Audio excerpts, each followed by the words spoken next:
Jake Morrison checked his watch as the transport ship landed on Kepler 438b. The metal planet looked ugly from space, all gray rocks and mining equipment. He had been a peacekeeper for 3 years now, and this was just another job. The mining colony was having problems between workers and bosses. His job was to fix it before people got hurt. The ship doors opened, and hot air rushed in. Jake stepped out wearing his blue Peacekeeper uniform. The badge on his chest showed the symbol of the Galactic Coalition. Everyone in the galaxy knew what it meant. Peacekeepers were neutral. They helped solve problems without taking sides. Jake walked through the mining camp. Tall buildings made of cheap metal stood everywhere. Workers lived in small rooms, stacked on top of each other. The Zephyrian workers looked tired and angry. Their purple skin was covered in mining dust. They had been working in the mines for months without a break. The bosses from the Centauri Trade Consortium lived in the nice part of town. Their buildings were clean and had air conditioning. Jake had read the reports on his way here. The consortium wanted the workers to dig faster. The workers wanted better pay and safer conditions. Both sides were getting angry. Jake met with the Zephyrian leader first. His name was Veltar, and he was old for his species. His 4 arms moved quickly as he talked.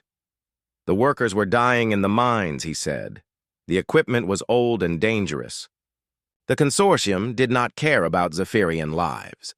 Next, Jake talked to the consortium manager.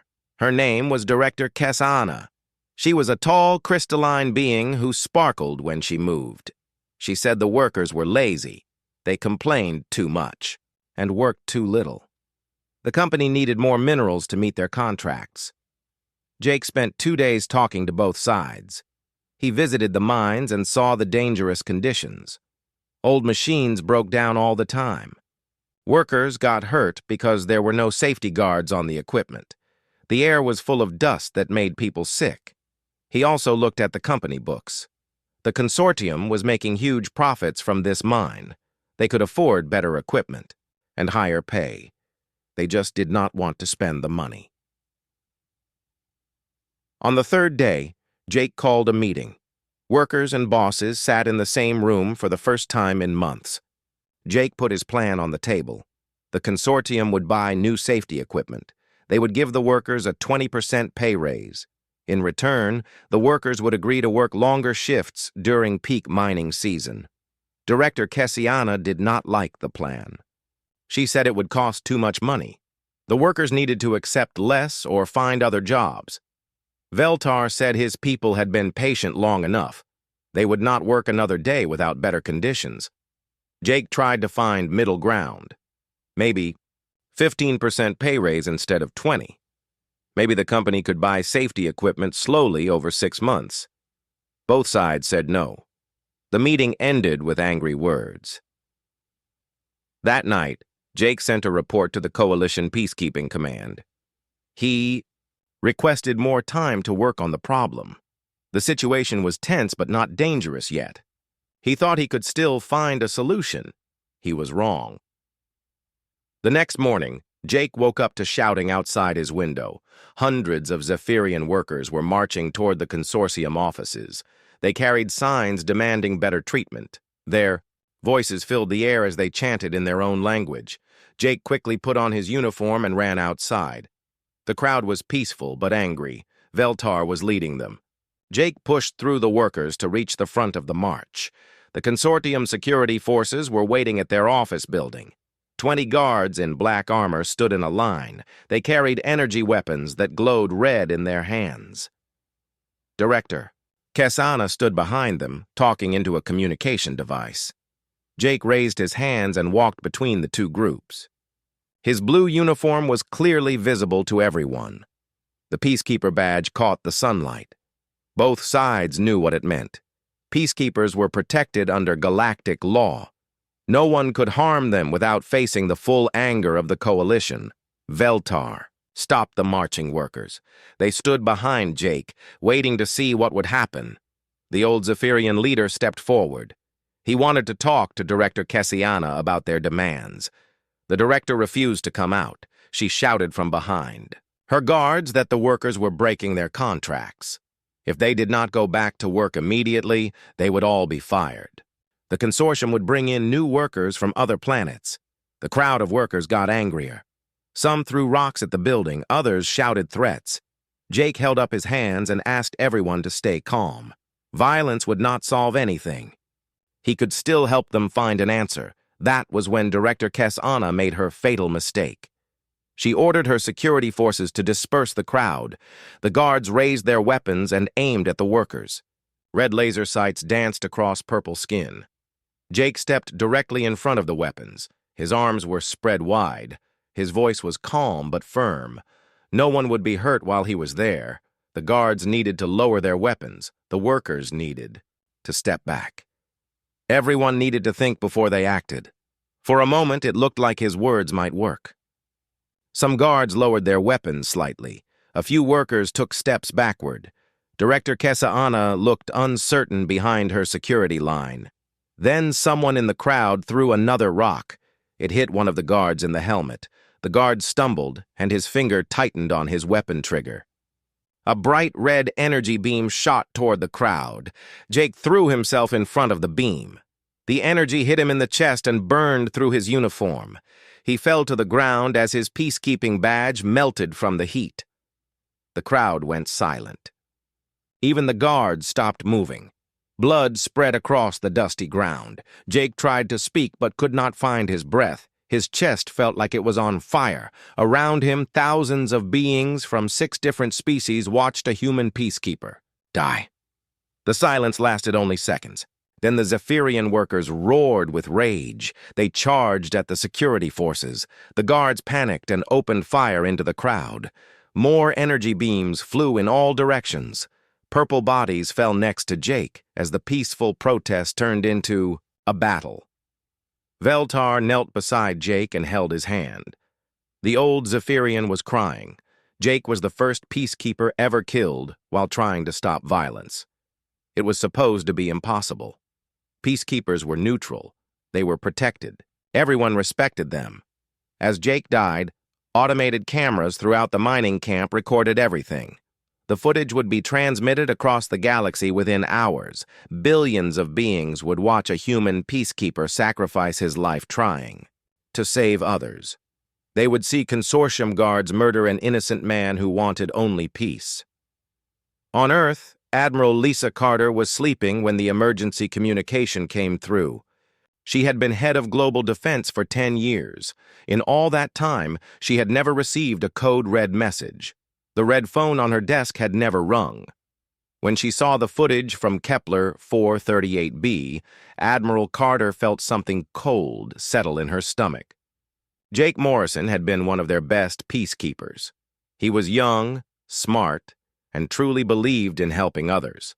Now he was dead because some corporate executives thought they could shoot their way out of a labor dispute. Carter reached for another phone, one that connected directly to the president.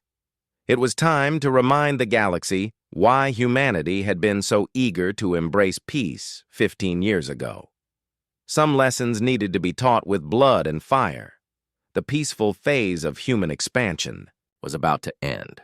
Admiral Lisa Carter sat in her office deep under the Rocky Mountains. The room was carved from solid rock and lined with metal walls.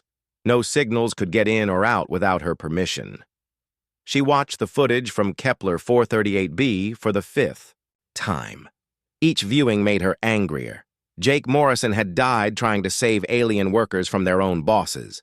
He wore the uniform of peace and carried no weapons. The consortium guards had shot him down like an animal. The entire galaxy would see this footage. They would see how the peaceful human died. Carter picked up the red phone. President Williams answered on the first ring. He had been waiting for her call since the news broke. His voice was tight with controlled anger. "How many peacekeepers do we have out there?" he asked. 49 now, Carter replied. "They are scattered across 12 sectors. All of them are requesting immediate extraction." "Do it. Bring them, all home, every single one." Carter had been expecting this order. She pressed a button on her desk. Across the galaxy, human peacekeepers received the same message. Return to Earth immediately. No explanations, no delays. Leave everything behind and come home. The president continued talking. How long since we activated the shadow protocols? 15 years, Carter said. Not since we joined the coalition. Everything has been running on automatic maintenance. Change that. I want full activation within 72 hours. If the galaxy wants to see what happens when they kill our people, we will show them. Carter smiled grimly. She had been waiting for this day since humanity first put on the mask of peaceful civilization. The galaxy thought humans had given up war. They thought Earth had destroyed its weapons and disbanded its armies. They were about to learn how wrong they could be. After the president ended the call, Carter opened a secure channel to Colonel Ryan Blake. His face appeared on her screen. Behind him, she could see the command center of Shadow Fleet Station. The base was hidden in the asteroid belt between Mars and Jupiter. Officially, it did not exist. Ryan, we are going active, she said. Blake nodded. He had been preparing for this moment his entire career. How many ships do you want ready? All of them. Every destroyer, cruiser, and battleship we have hidden out there. I want the galaxy to see the real face of humanity. Blake grinned. It will be good to take the covers off the guns. My crews are tired of pretending to be miners and researchers. Shadow Fleet had been built in secret over 15 years. While Earth showed the galaxy peaceful exploration ships and research vessels, they were also building the most advanced military force in known space. Every new technology the coalition shared was studied, improved, and turned into weapons. Carter opened another channel to Dr. Amy Sullivan. The scientist was working late in her laboratory on Luna Base. Banks of computers surrounded her as she tested new weapon designs. When she saw Carter's face, she immediately understood. The Morrison protocols are active? Sullivan asked. Yes. How quickly can you deploy the new systems? Sullivan checked her computer screens. The kinetic penetrators are ready for field testing. The plasma disruption fields are still experimental but functional. The gravity manipulation systems need 12 more hours of calibration. You have 6 hours, Carter said. After that, we go to war with what we have. Dr. Sullivan had spent her career studying alien weapons technology. Every plasma rifle, energy shield, and force field that humans encountered was taken apart and analyzed. Her team learned how they worked, then built better versions. The weapons labs on Luna had produced technologies that would terrify the galaxy if they knew they existed. Next, Carter contacted Captain Steve Parker at Earth Defense Command. His job was to oversee the orbital platforms that surrounded Earth. The galaxy believed these were communication relays and weather monitoring stations. They were actually the most powerful weapons ever built by human hands. Steve, I need the grid active in 4 hours, she said. Already working on it, Parker replied. The platforms have been powering up since the Morrison footage hit the networks. My people know what this means. The terrestrial defense grid consisted of 200 platforms in Earth orbit and 50 more around Luna. Each platform looked like a simple satellite array. Hidden inside were weapons that could destroy entire fleets. The platforms had been disguised for 15 years, but their true purpose was always military. Carter leaned back in her chair and thought about the message she would send to the galaxy. Earth was withdrawing from peacekeeping duties. They were pulling back all their people and assets. The galaxy could handle its own problems from now on. What the galaxy did not know was that humanity had never stopped preparing for war. Every peace treaty they signed included secret clauses. Every trade agreement hid military advantages. Every friendly gesture masked careful planning. Earth had learned from its own bloody history that peace was only possible when backed by superior force. The coalition believed that humans had evolved beyond violence. They thought Earth had chosen peace out of wisdom and enlightenment. The truth was much simpler.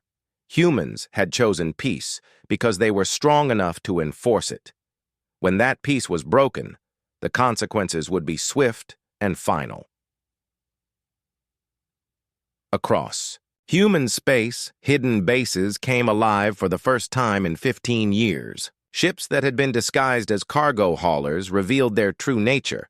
Weapons platforms that looked like mining equipment powered up their main guns. Research stations began producing ammunition at maximum capacity. The Martian Defense Corps had been training in secret for 15 years. They wore civilian clothes and worked normal jobs during the day. At night, they practiced warfare in the deep tunnels under Mars. Their equipment was better than anything the coalition military used. Their training was harder than any alien army could imagine.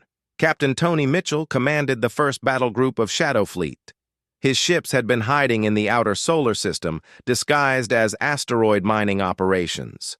Each vessel was built for one purpose: destroying alien spacecraft as quickly and efficiently as possible. Mitchell had trained his crews to work in complete silence. The enemy would never hear them coming. The news of Jake Morrison's death spread through the human colonies like wildfire. On every world where humans lived, the same reaction took place. Anger. Cold, controlled anger that burned like ice. The peaceful humans that their alien neighbors knew so well began to change before their eyes. Human merchants closed their businesses and returned to Earth.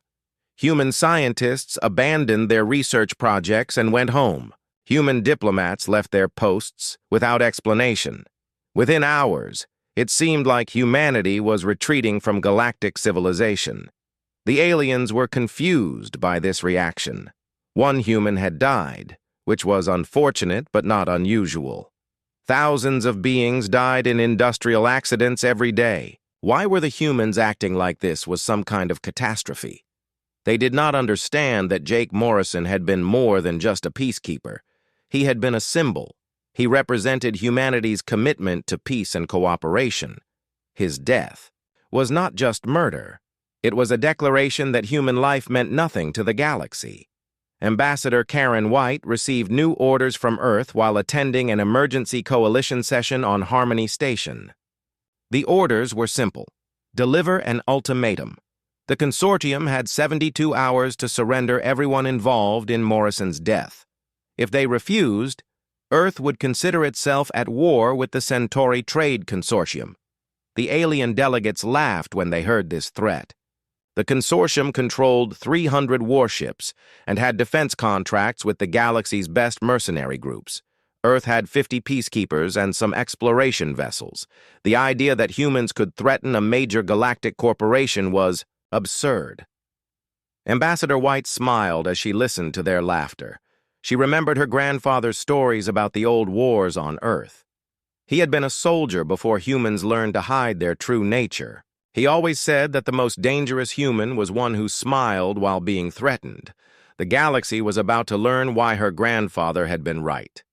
Back on Earth, Admiral Carter watched her screens as Shadow Fleet moved into position.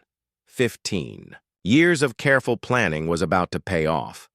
The aliens had made a fatal mistake when they killed Jake Morrison. They had forgotten that humans were not peaceful because they were weak.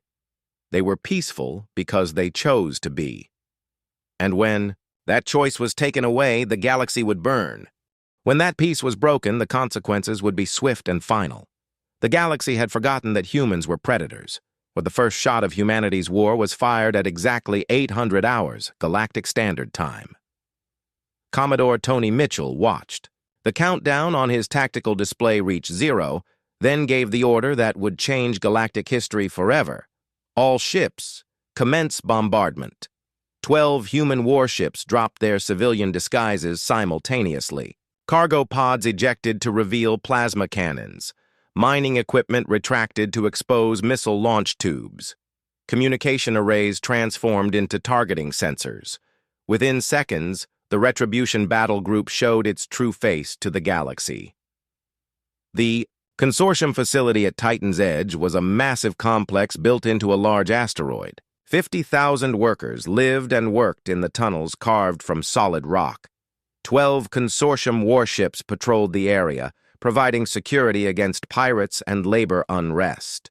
An orbital defense grid of automated weapon platforms surrounded the entire installation. The consortium defenders had approximately 4 seconds to react before the humans opened fire. Captain Kelly Rogers fired the first shot from her scout ship Whisper. A single kinetic penetrator launched from her concealed weapons bay and streaked toward the consortium command station. The metal rod moved at 30% of light speed, crossing the distance between ships in less than a heartbeat.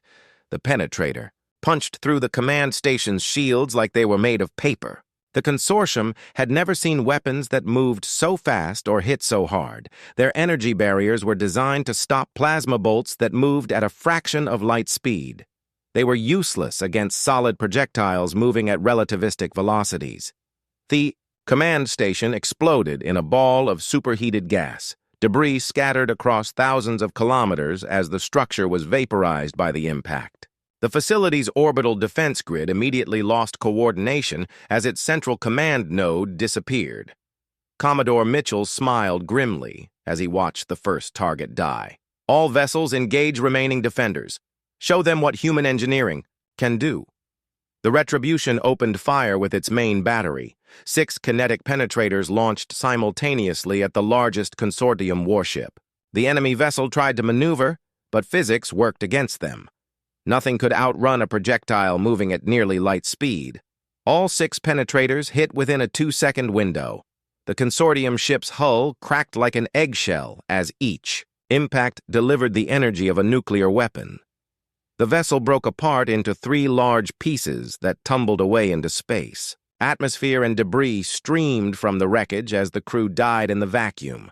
The remaining consortium ships scattered, trying to find cover behind the asteroid facility. Their captains screamed orders into their communication systems, calling for reinforcements and trying to understand what was happening. They had never seen weapons technology like this before. Captain Sarah Davis commanded the human destroyer Hammer. Her ship looked like a cargo transport, but it carried enough firepower to destroy a small fleet. She targeted 2 consortium ships that were trying to flank the human formation. Davis had trained for this moment her entire career. Human military doctrine emphasized speed, precision, and overwhelming force. End fights quickly before the enemy could adapt. Show them that resistance was futile. Her ship fired 4 penetrators in rapid succession. The first 2 destroyed the engines of both enemy ships, leaving them drifting helplessly. The second pair targeted their weapon systems, ensuring they could not return fire. Within 30 seconds, 2 more consortium vessels were reduced to burning wreckage. The orbital defense platforms tried to engage the human ships, but their automated systems could not track targets moving so unpredictably. The platforms had been programmed to fight pirates and smugglers, not military vessels with advanced maneuvering capabilities. Lieutenant Commander Brad Wilson commanded the human cruiser Thunder. His mission was to neutralize the defense grid before it could coordinate a proper response. Wilson had studied the platform designs for months, identifying their weaknesses and blind spots. Thunder fired a spread of smaller penetrators at the defense platforms. Each projectile was only the size of a baseball, but they moved fast enough to punch through any armor the platforms carried. Dozens of automated weapons stations went silent as their control systems were destroyed by precise hits. The battle lasted exactly 18 minutes. When it ended, the consortium's defensive fleet had been completely destroyed. 12 warships and 30 defense platforms had been reduced to expanding clouds of wreckage. Not a single human vessel had taken damage. Commodore Mitchell opened a communication channel to the facility's civilian population. His voice echoed through the asteroid tunnels, where thousands of workers huddled in fear. This is Commodore Mitchell of the Terran Republic Navy. Consortium military forces in this system have been neutralized. Civilian personnel will not be harmed if they cooperate with our occupation forces. He paused to let the words sink in. 50,000 beings from a dozen species had just watched their corporate masters get destroyed by humans they thought were peaceful explorers. All consortium security personnel will lay down their weapons immediately. Any resistance will be met with lethal force. Corporate executives are ordered to report to Docking Bay 7 for processing. You have 15 minutes to comply. Mitchell. Close the channel and turn to his tactical officer. Launch the Marines. I want every consortium executive in custody within the hour. The human Marines who boarded the facility were nothing like the gentle peacekeepers the galaxy was used to seeing. These soldiers wore powered armor and carried plasma rifles that made consortium weapons look like toys. They moved through the facility with mechanical precision, securing key areas and rounding up corporate personnel. The workers watched in amazement as their human occupiers treated them with respect while ruthlessly hunting down their former bosses. Director Kesaana, who had given the order to fire on Jake Morrison, was found hiding in a supply closet. She surrendered immediately when faced with Marines whose weapons could vaporize her in seconds. Similar scenes played out across 12 star systems as Shadowfleet revealed itself to the galaxy. Consortium facilities that had seemed impregnable fell within hours to human task forces. The galaxy's most powerful corporation discovered that their security forces were no match for Earth's hidden military. On New Centauri Prime, the Consortium Board of Directors watched their empire crumble in real time. Status reports flooded in from across their territory, human ships appearing from nowhere, defensive fleets destroyed in minutes, corporate executives taken prisoner or killed while resisting. Director Zekmore stared at the tactical displays with growing horror. The humans had somehow built a military force that surpassed anything in the galaxy. Their weapons technology was decades ahead of Coalition standards. Their ships moved with a coordination that suggested years of training. "How is this possible?" he whispered. Intelligence reports said Earth had only exploration vessels and light peacekeeping ships. His aide, a nervous Altarian named Kexavar, pulled up files on his datapad. "Sir, it appears our intelligence was completely wrong. These human vessels are purpose-built warships. They have been hiding their true military capabilities for years."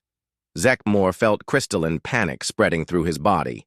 The Consortium had just provoked a war with a species that could destroy them completely. Their 300-ship security fleet meant nothing if human weapons could kill Consortium vessels faster than they could respond.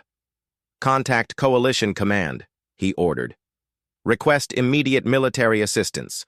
Tell them the humans have gone insane and are attacking civilian targets." But when the Consortium called for help, they discovered that the Coalition military was dealing with its own crisis.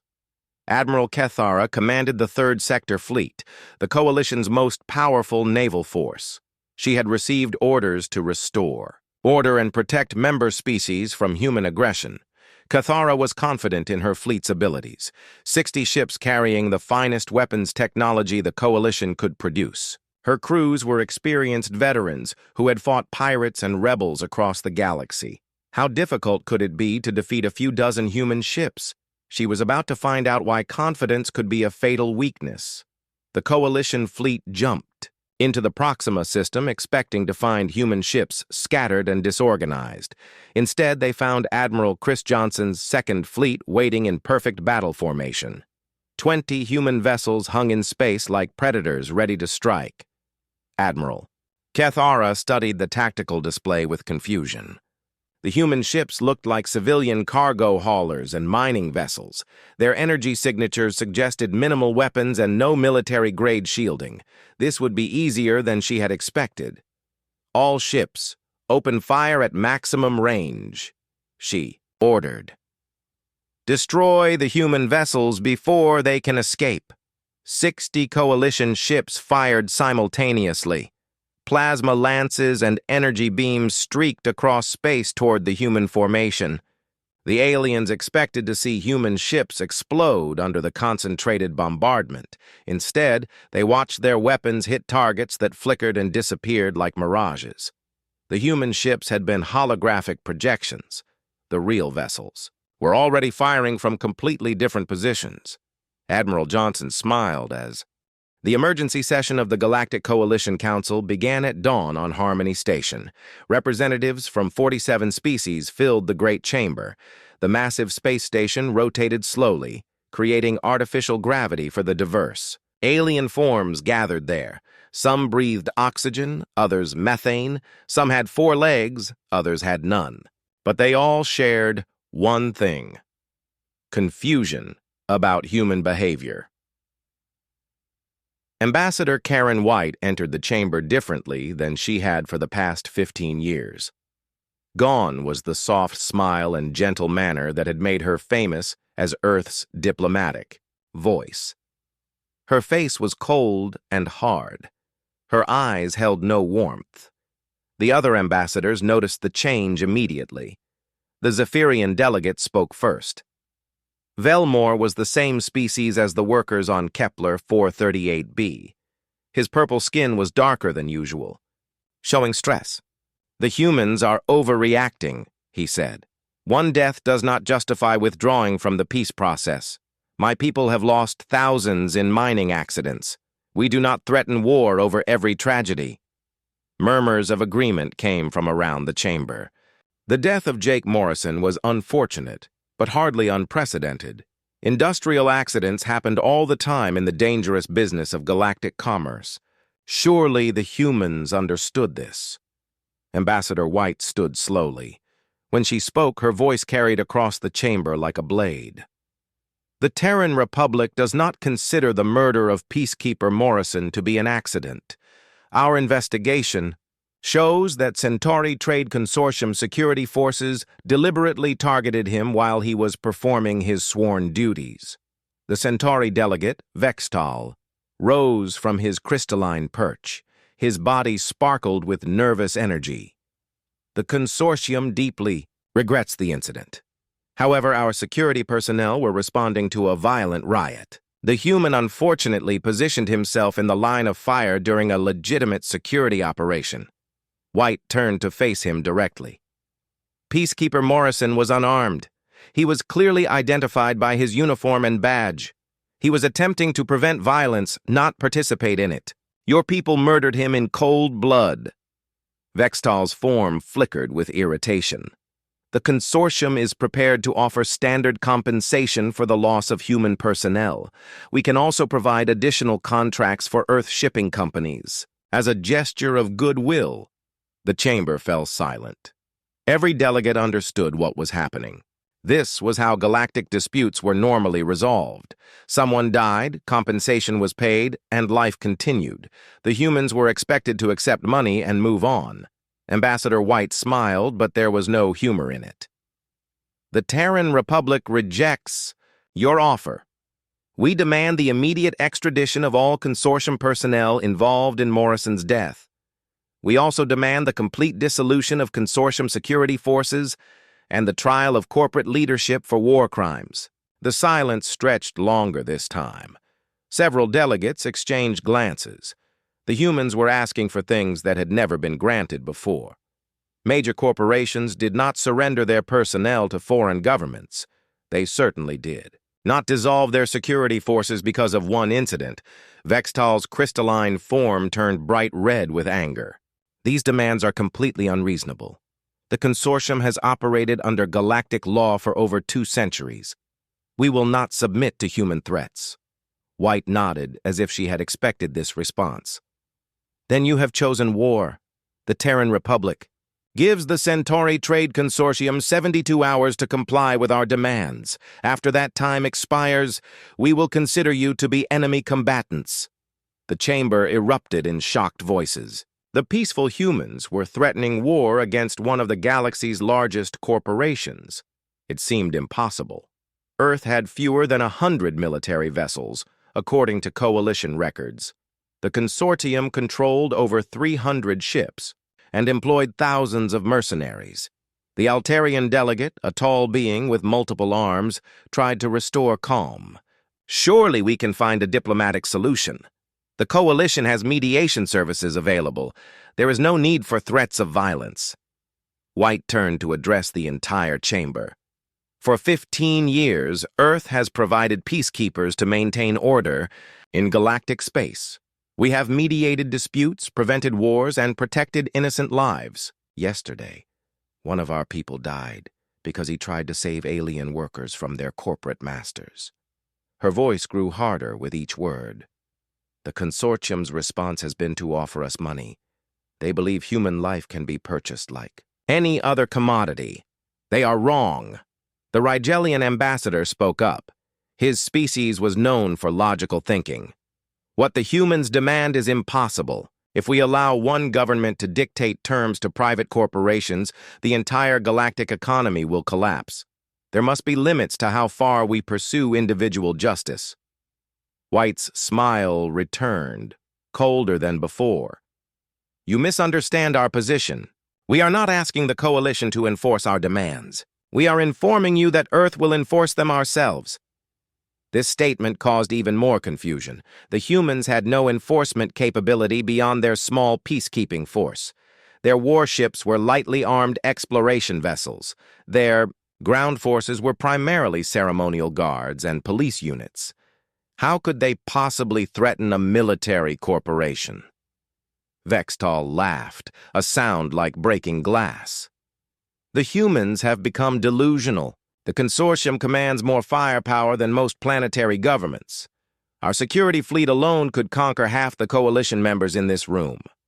White checked her chronometer. You now have 71 hours and 43 minutes to reconsider that position. She gathered her materials and walked toward the chamber exit. Behind her, delegates called for her to return to negotiations. They offered to increase compensation, to hold investigations, to implement new safety protocols. White ignored them all.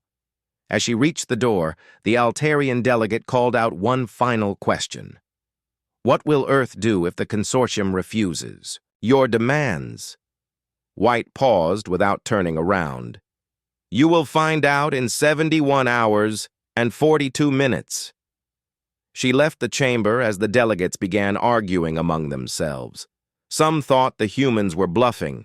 Others worried about the economic impact of a trade war. A few wondered if there was something about Earth's military that they had missed. None of them knew about the ships that were already moving through jump space toward consortium facilities. Admiral Carter had given the order 30 minutes before. White's speech. Shadow Fleet was going active for the first time in 15 years. Commodore Tony Mitchell stood on the bridge of his flagship, the Retribution. The ship looked like a heavy cargo hauler from the outside. Inside, it carried enough firepower to level a city. His battle group consisted of 12 vessels, all disguised as civilian craft. They had been practicing this mission for years. Their target was the consortium's main processing facility at Titan's Edge. The massive asteroid complex employed over 50,000 workers and processed rare minerals from 3 star systems. It was defended by a dozen consortium warships and an orbital defense grid. Mitchell had studied the facility's defenses for months. The consortium ships were built for intimidating civilian populations, not fighting real warships.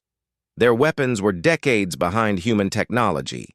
Their shields were designed to stop civilian-grade plasma bolts, not military-grade kinetic penetrators.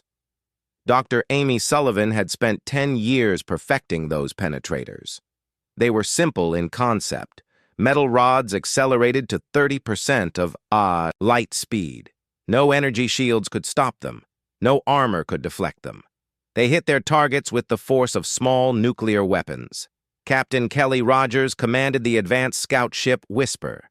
Her vessel looked like a mining survey craft, but it carried the most advanced sensor array in human space. She had been tracking consortium fleet movements for the past 6 months, mapping their patrol routes and response times. The consortium defenders had no idea they were being watched. They followed the same patrol patterns every day. They used unencrypted communications. They had grown lazy from years of fighting only civilian protesters and disorganized pirates. Meanwhile, on New Centauri Prime, the consortium's board of directors met in emergency session. Director Kesa'ana, who had given the order to fire on Kepler 438b, reported that human threats were meaningless. Earth had no military capability to match consortium forces.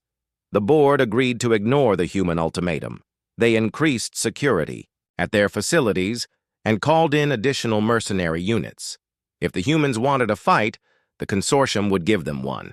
It would be over quickly, and the galaxy would learn not to threaten established commercial interests. Director Zekmore, the crystalline being who had authorized the violent suppression of the worker protest, was particularly confident. "The humans have lived in peace too long," he said. "They have forgotten how to fight. We will remind them of their place in the galactic order."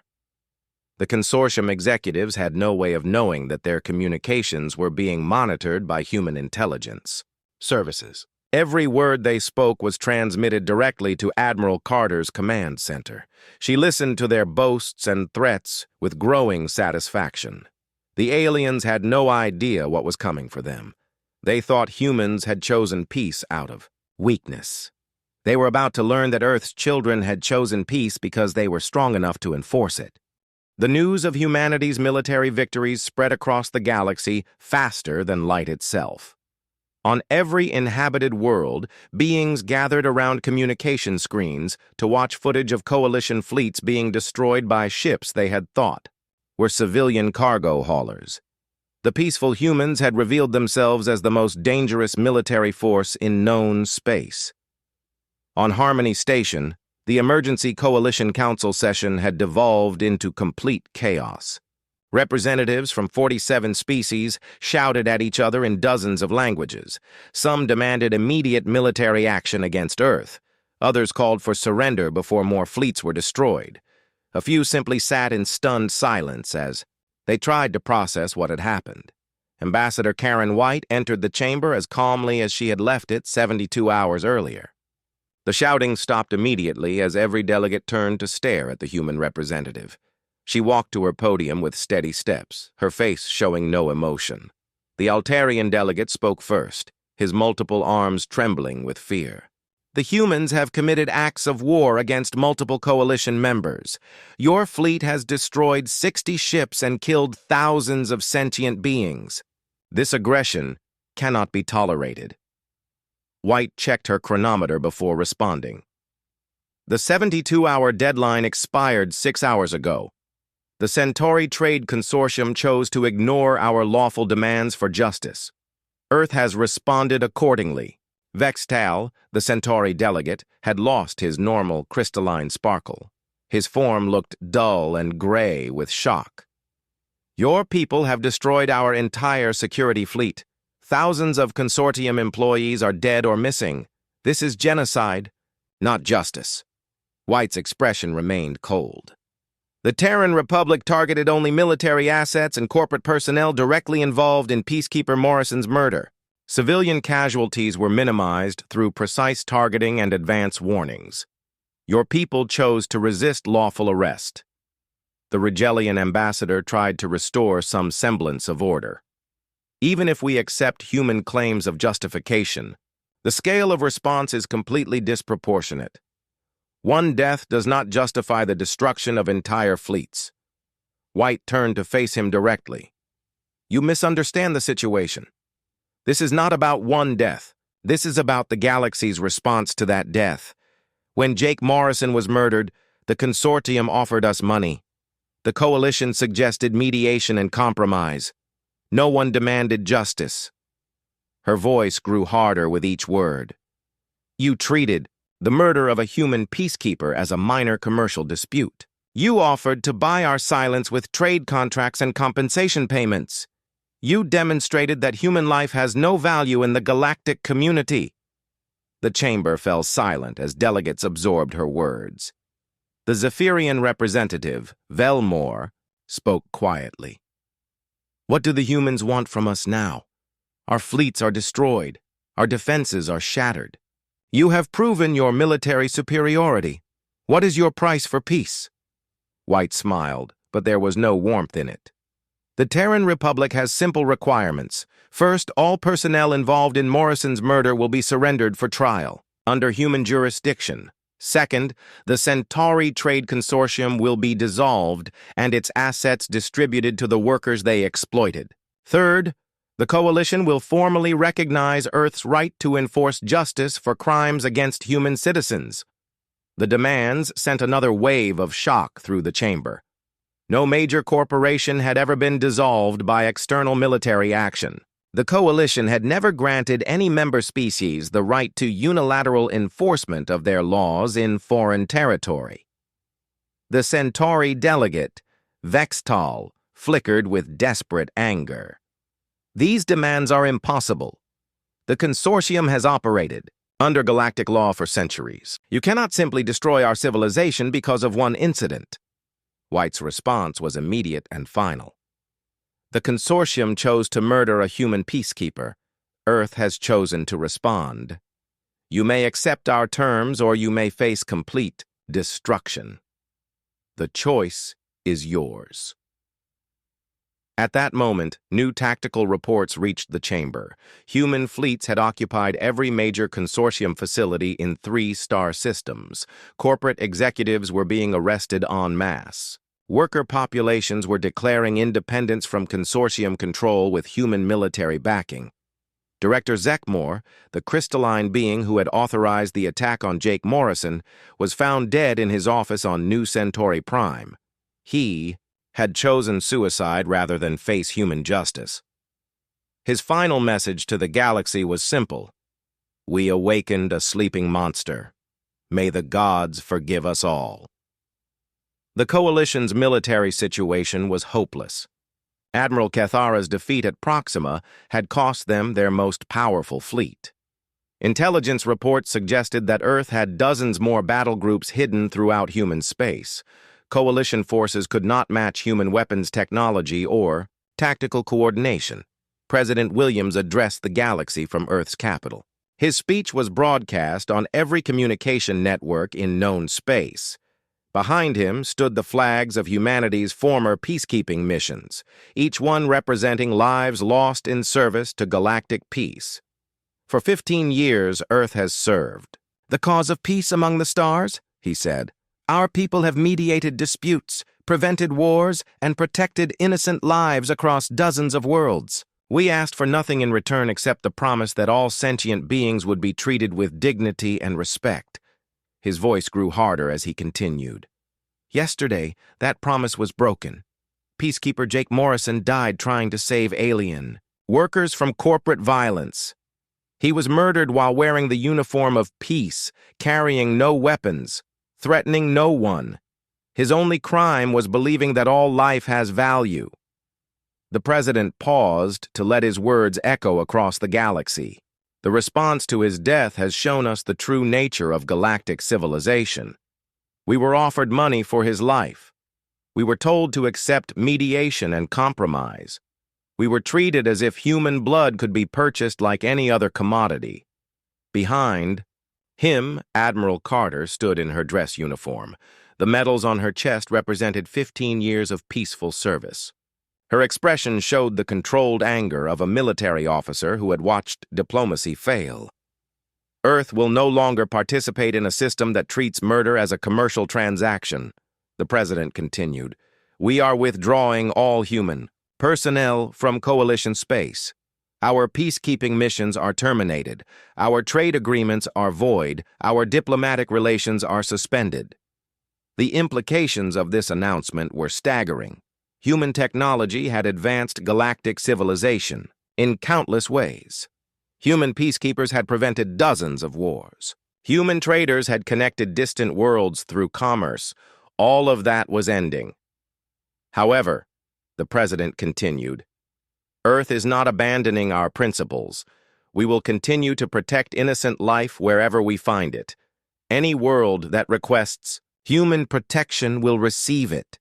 Any workers who seek freedom from corporate oppression will find sanctuary in human space.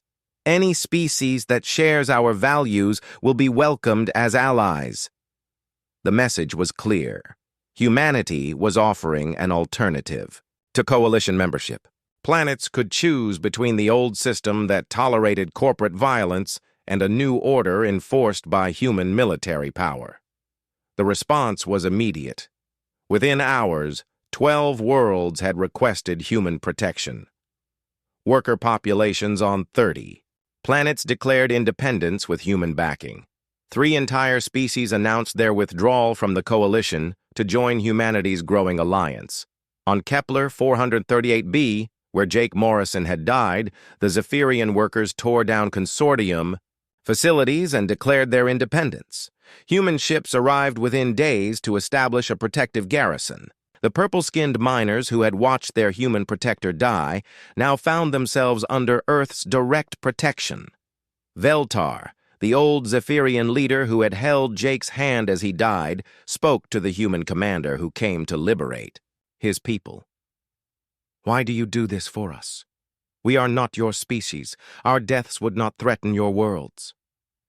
Colonel Ryan Blake, newly promoted to planetary commander, gave him a simple answer. "Jake Morrison died for you. That makes you our responsibility now." The trial of consortium personnel took place on Earth, broadcast live across the galaxy. Director Kesana, who had given the order to fire on peaceful protesters, faced human justice for her crimes. The proceedings were fair but thorough. Evidence was presented with scientific precision. Witnesses testified under oath. The verdict was unanimous: guilty of murder in the first degree. The sentence was death by execution, carried out immediately.